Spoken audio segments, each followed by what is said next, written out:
एक समय की बात है, गौतम बुद्ध एक दिन अपने शिष्यों के साथ गांव के पास एक नदी के किनारे बैठे हुए थे। वे सभी ध्यान और मनन में लगे हुए थे। अचानक वे एक वृद्ध आदमी को देखते हैं जो नदी के किनारे धीरे धीरे चल रहा था और उसके साथ एक युवक था जो अपने पिता के साथ उसे सहारा दे रहा था। बुद्ध ने अपने शिष्यों से कहा, देखो, वह युवक अपने पिता का सहारा दे रहा है। इससे हमें एक महत्वपूर्ण सीख मिलती है। एक शिष्य ने पूछा, गुरुदेव कृपया बताएं, हमें कैसे सीखना चाहिए। बुद्ध ने कहा, ये युवक अपने पिता का सहारा देकर मानवता का सच्चा अर्थ बता रहा है। हमें ये समझना चाहिए कि हमें अपने परिवार और समाज के सदस्यों का सहारा देना चाहिए। हमारा असली महत्व उसी में है कि हम दूसरों की मदद करते हैं और उनके साथ एक साथी बनते हैं।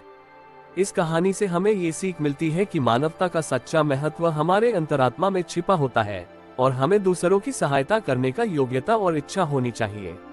जब हम दूसरों का सहारा देते हैं तो हमारा असली महत्व प्रकट होता है और हम वास्तव में मानवता के उच्च मानकों को प्रकट करते हैं। एक समय की बात है, एक साधु और उसके शिष्य एक ऊंचे नारियल के पेड़ के पास बैठे हुए थे। वे ध्यान और साधना में लगे हुए थे। बुद्ध जैसी कि वहां की किसी ने एक साधु से पूछा, यहाँ पर ऊंचे नारियल के पेड़ का क्या महत्व है। साधु ने मुस्कुराते हुए उत्तर दिया, बेटा, ये पेड़ हमें बहुत कुछ सिखाता है। इसके ऊपर के ऊंचे और जरा से नीचे के नारियल एक संबोधन है कि जीवन में हमें उचित और नियमितता से काम करना चाहिए। पेड़ के ऊपर के ऊंचे नारियल हमें संयम और सामर्थ्य की सीख देते हैं। हमें हमेशा समय समय पर कठिनाइयों का सामना करना चाहिए और उन्हें पार करने की क्षमता बनाए रखनी चाहिए।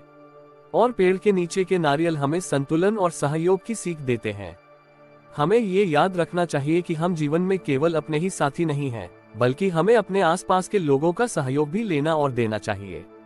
इस कहानी से हमें ये सीखने को मिलता है कि जीवन में संतुलन, सामर्थ्य और सहयोग की आवश्यकता होती है। हमें समय समय पर कठिनाइयों का सामना करने की क्षमता और दूसरों का साथ देने का योग्यता बनाए रखना चाहिए, ताकि हम समृद्ध और सहायक जीवन जी सकें। एक समय की बात है, गौतम बुद्ध अपने शिष्यों के साथ एक गांव में यात्रा कर रहे थे। उन्होंने देखा कि लोग अपने जीवन में अनेक समस्याओं और चिंताओं में उलझे हुए थे।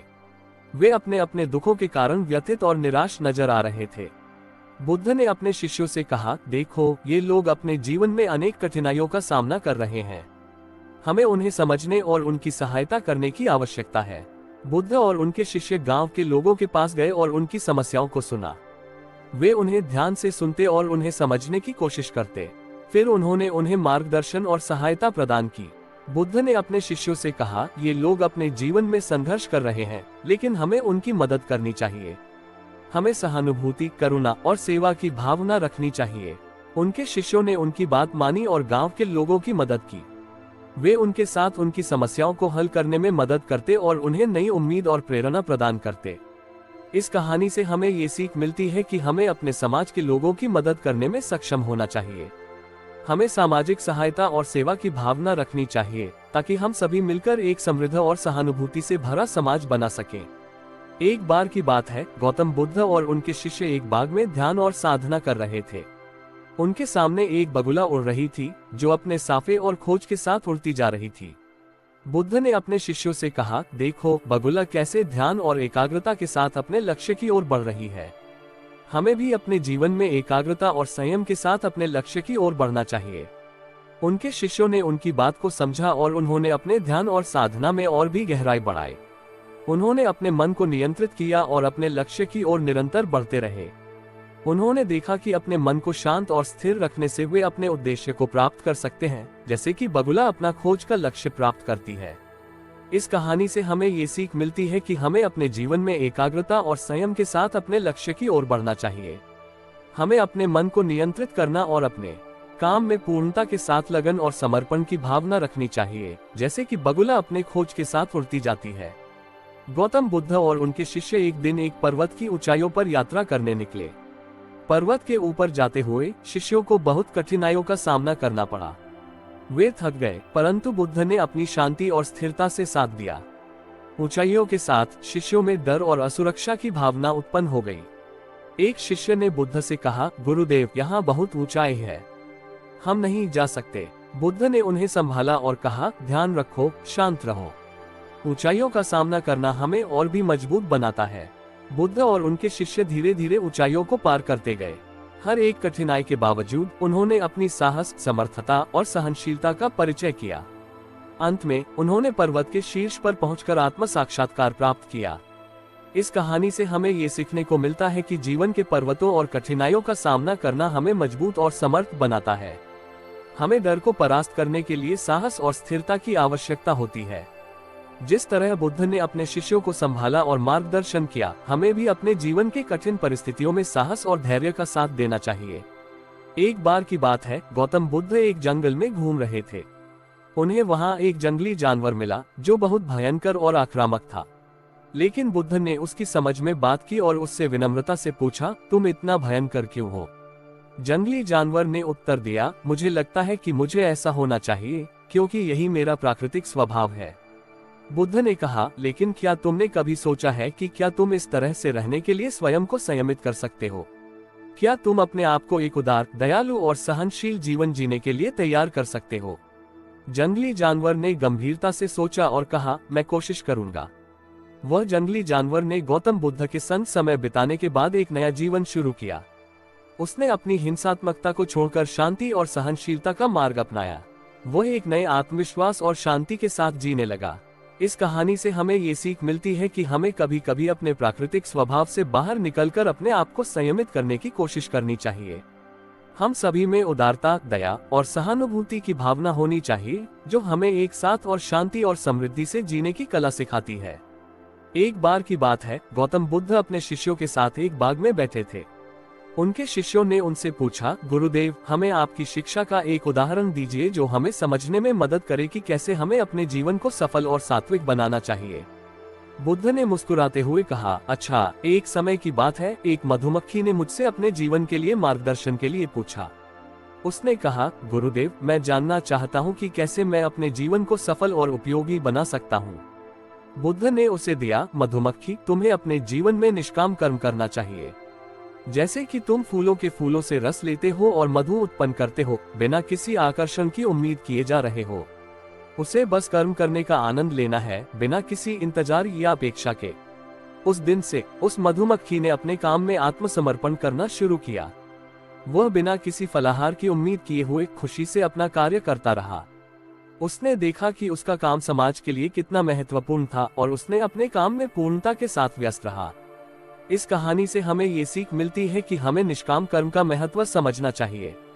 हमें अपने कार्यों में समर्पित रहना चाहिए, बिना किसी फलाहार की उम्मीद किए हुए। इससे हम अपने जीवन को सफल और सात्विक बना सकते हैं।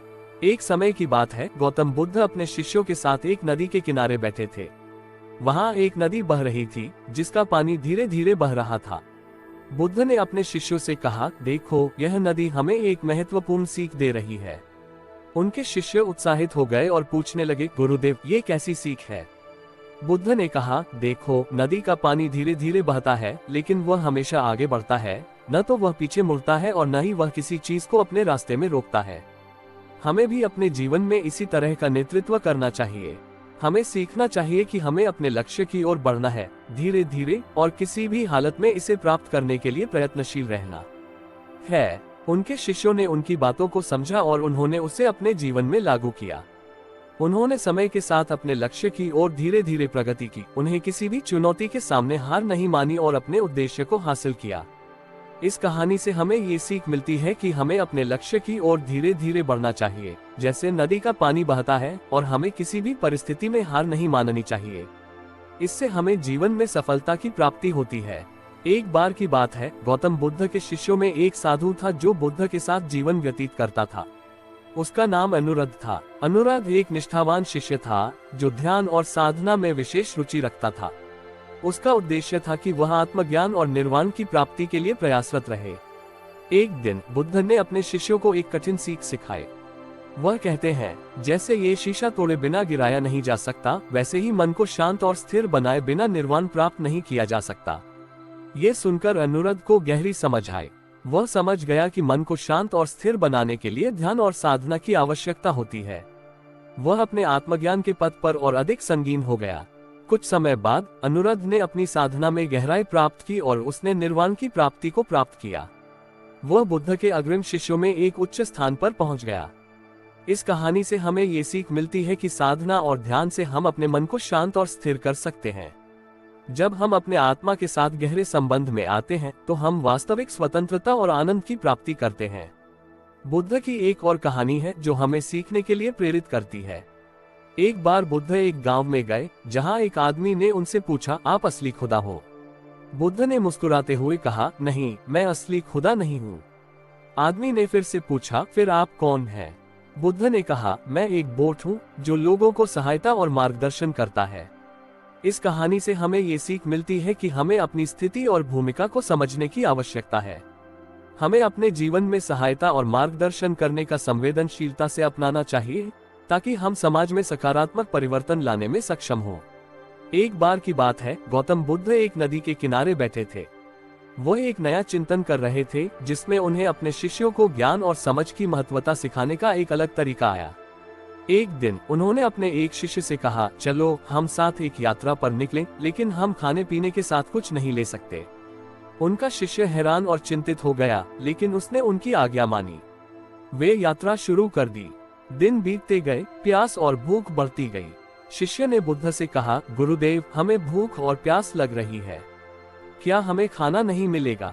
बुद्ध ने मुस्कुराते हुए कहा, देखो शिष्य, जीवन में हमें अक्सर संघर्षों का सामना करना पड़ता है। ये संघर्ष हमें सीखने और परिपूर्णता की ओर ले जाते हैं।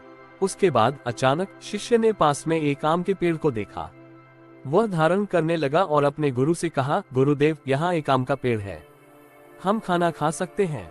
बुद्ध ने खुशी से उसकी ओर देखा और कहा, देखा तुमने, जब हम संघर्ष को सहने के लिए तैयार रहते हैं तो जीवन हमें निरंतर आशा और संदेश भेजता है।